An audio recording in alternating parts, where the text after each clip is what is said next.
We're going to begin our work with commas with this handout on unnecessary commas. So let's take a look at the directions here in yellow.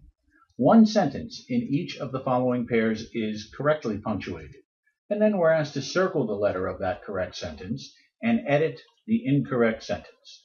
So A is correct. Let's look then at the entire A sentence so we understand why it's correct. Well, we're looking for unnecessary commas. So we have a comma here and here. Essentially, this phrase is offset with commas, meaning commas on both sides of it. So why is it correct to do that? Well, I think the best way to think about this is in terms of restrictive and non-restrictive clauses. A restrictive clause means that clause brings essential information to the sentence, and without it, it would really affect our understanding of the sentence. A non-restrictive clause means it's just extra information. It's nice to have, but we don't need it there. And if it's non-restrictive, we offset it with commas.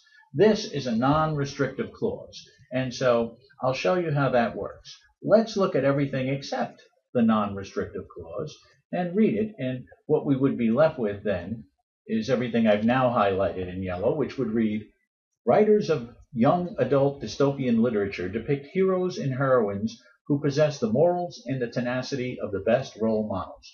And so the sentence functions very well without that non-restrictive clause, and so you can see that we don't need, while flawed and imperfect, that really doesn't change the meaning of the sentence. So that's why it's correct to offset that phrase with commas. Now, if we look at B, the incorrect one, we have, though these characters make mistakes and break rules. So everything before this comma, then, is a dependent clause. What comes after? Their motives and their determination are a reflection of their desire to do good. An independent clause. And that is one of the correct ways we use commas, which is to join the two different clause types. Never two clauses of the same type, two different clause types. And so there's simply no reason to have this comma here before are. Generally speaking, we would not use commas before linking verbs or even helping verbs. So that's why the comma before are would come out. Okay, we can get rid of the yellow. And let's look at number 1. In number 1, B is correct. So we'll look at A. Their audacity, which we see in Katniss in the Hunger Games, reflects the individuality and self-assertion portrayed in more and more young female protagonists. Okay, so what we're left with is this comma here, right? So let's highlight that. And why is it incorrect to have a comma there? Well, it's incorrect because what follows the conjunction and is not an independent clause. In other words, you could not walk up to someone and simply say that and have it make any sense.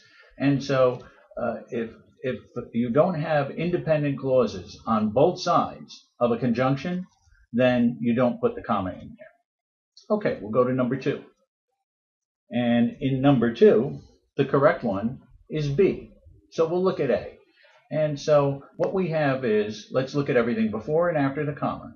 Dystopian works tend to be less angst-filled and romanticized than other young adult works like.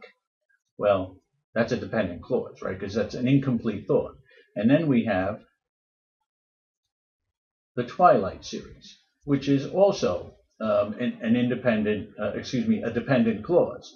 So, in other words, what I had said above, where we use commas to join two different clause types, never two clauses of the same type, well, you can't walk up to someone and say this. It's an incomplete thought. And you can't walk up to someone and say that. It's an incomplete thought. We have two dependent clauses. And so we can't join the two of them with a comma, because we always use commas to join the two different clause types. Okay, number 3.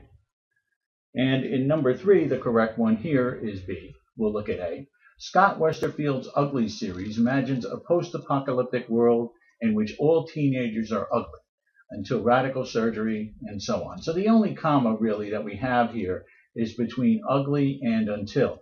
And why is it incorrect to use a comma there? Well, it's because until is what we call a subordinate conjunction.